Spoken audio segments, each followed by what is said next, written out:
Following the surprise success and popular reception of Mario & Luigi's Superstar Saga for the Game Boy Advance, Nintendo once again commissioned Alpha Dream to develop another RPG centered around their iconic red and green duo for their next handheld console.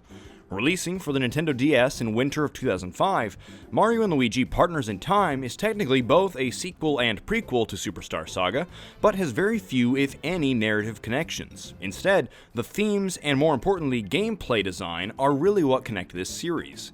Partners in Time reached North American audiences roughly a year after the Nintendo DS's launch, and was arguably the first big adventure on said hardware for any of Nintendo's intellectual properties. The console had launched with a port of Super Mario 64, but most of Nintendo's big franchises had barely even managed to sneak in a couple of spin-offs at this point in the transition between Game Boy Advance and DS.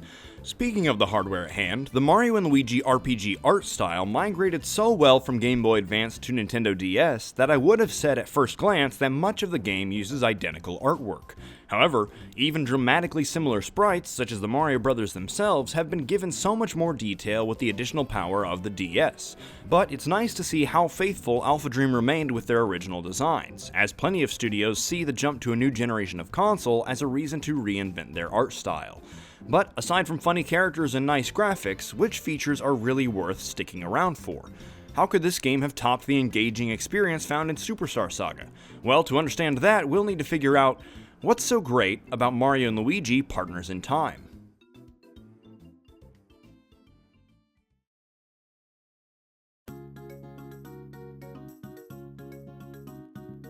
We begin our adventure in the past, as Baby Mario and Baby Luigi on our way to a playdate with Baby Princess Peach, when she is kidnapped by none other than Baby Prince Bowser. Anyway, they're then invaded by a fleet of aliens in case you didn't see that coming. We then jump to the present-day Mushroom Kingdom, where Professor Egad has finished his work on a time machine, which adult Peach tests on a maiden voyage. However, the time machine eventually returns without the princess, instead carrying a creature known as a Shrooboid, tearing a few holes in space-time during its return trip as well. These invading aliens are from the Shroob planet, a world of utter creepiness. Apparently, these aliens are harvesting the Toad race's mushroom power, referred to as Vim, just for any fans out there of random Nintendo plot points that are never referred to again. After a few typical Nintendo hijinks featuring plenty of recognizable characters, both fraternal duos, young and old, will be united as a group of 4 as they set out to repair their respective timelines. Generally speaking, the player will control the older duo with the A and B buttons, giving piggyback rides to their infant selves. At any time they wish, however, players can split into teams of 2, swapping control as they see fit in order to solve complex puzzles. 4 face buttons on the Nintendo DS means the ability to control 4 characters, with Mario and Luigi maintaining the A and B button commands from their previous adventure, while their younger selves use the new X and Y buttons. When straying too far from each other, one pair of brothers will be displayed on each of the DS's screens, which is a great feature of having 2 displays, which has rarely been utilized outside of a handful of DS games and GBA link cable games such as the Legend of Zelda 4 Swords Adventures for GameCube. I'm not even sure of any Wii U games that notably allow for control of separate characters on both screens. For convenience's sake though, there are pipes placed throughout the game that allow the player to recollect their whole party should they manage to lose track of both sets of brothers. When all of our protagonists are together, the top screen of the DS is used as an area map, which is incredibly welcome after fumbling through the menu to get to the world map in Superstar Saga, or waiting to find a more detailed local map on random walls throughout the game. Aside from the return of a few overworld actions seen in Superstar Saga, Mario and Luigi will also have an entirely new maneuver called the Bros Ball. With this technique, the older pair can scale steep inclines, pass through tight spaces, and just generally get around faster.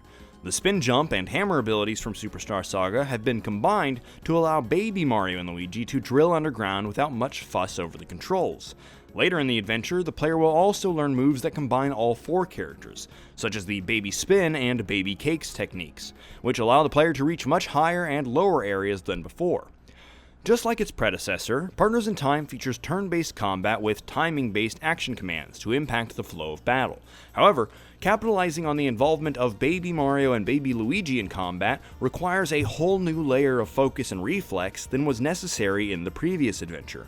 While engaging in combat during piggyback mode, each duo will effectively be able to double jump on enemies. If players find this maneuver, or really any maneuvers involving the babies, too difficult, then they're welcome to stick to the standard action commands for two-character combat.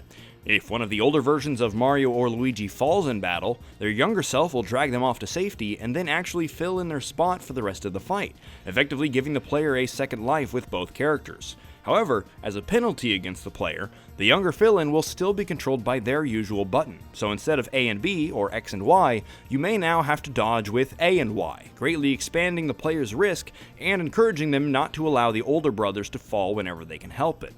After saving a couple of very dated, leet-speaking hammer bros from mind control, the baby versions of Mario and Luigi are actually the protagonists who gain access to hammers. When fighting as a party of 4, hammer-based commands are quite a bit more complicated, but deal heavy damage if executed correctly.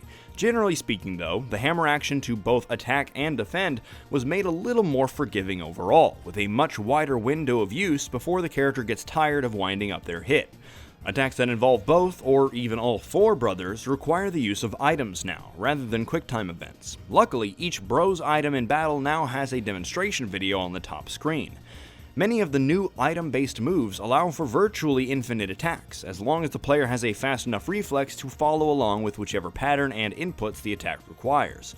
This allows boss battles to fly by as a reward for any players who've really figured out how the game works, or are simply good at the reflex-based combat system, so that they don't have to slug through battles for nothing more than an intended duration if there's no challenge for them to benefit from. However, in the face of any enemies who the player can't quite figure out, the challenge becomes focused on improving yourself to best this enemy, rather than surviving long enough to wear it out and gain some experience before you move on. Many of the new enemies confronted in Partners in Time have alternative attacks or movements that they'll spring on the player to keep things even more interesting than was managed in Superstar Saga. These curveballs include changes to their speed or movement patterns, which cause the player to second guess and react explicitly when they have to. This keeps combat from becoming a little too easy for players who have figured out each enemy's attack patterns. There also aren't many other turn-based RPGs that implement the character design so well into the combat system as the Mario and Luigi RPGs managed to do. I have to hand it to the writers behind Partners in Time for never quite giving away the pacing of this game. That is to say, after playing a few popular RPGs, it's usually easy to recognize the patterns most studios use, both in terms of story and gameplay progression. Even if the narratives are extraordinarily well written, the usual twists and turns, expected villains, or exciting new powers still fall into recognizable patterns and tropes.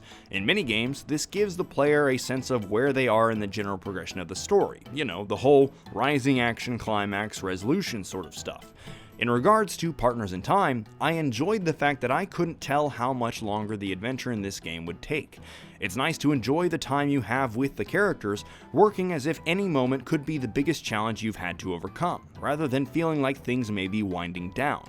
I think the non-linear presentation of time also greatly benefited the pace of this game, as there's no direct timeline as the player bounces between 2 versions, past and present, of the Mushroom Kingdom.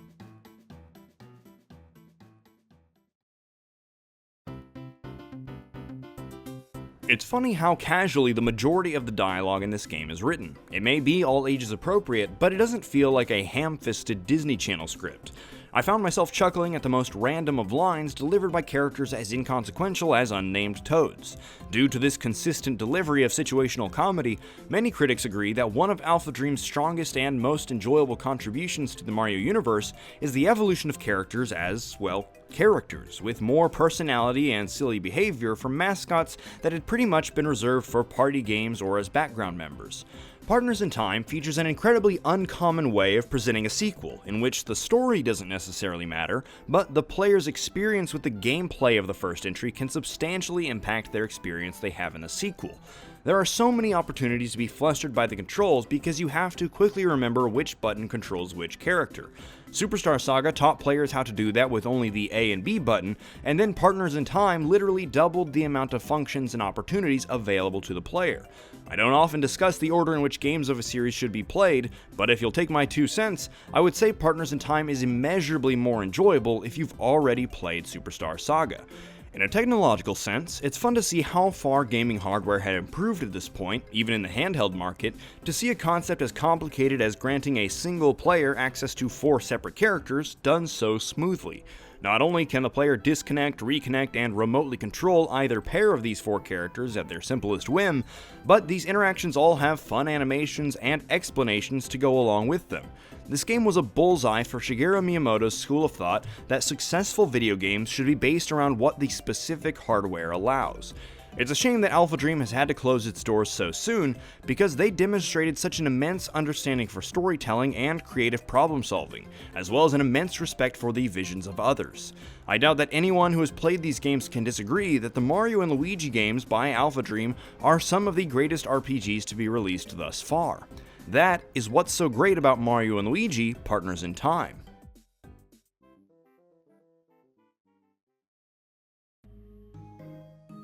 Thank you all for joining us on this episode of What's So Great About Gaming, as we took a look at Mario and Luigi Partners in Time.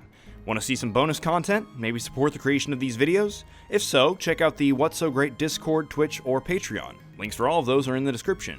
If you want to hear what's great about another game, check out the link to our last episode, The Legend of Zelda Ocarina of Time, on screen or in the description. And please take the time to subscribe to be involved in the discussions here. Thanks again for watching. Now go play a great game. We'll see you next time.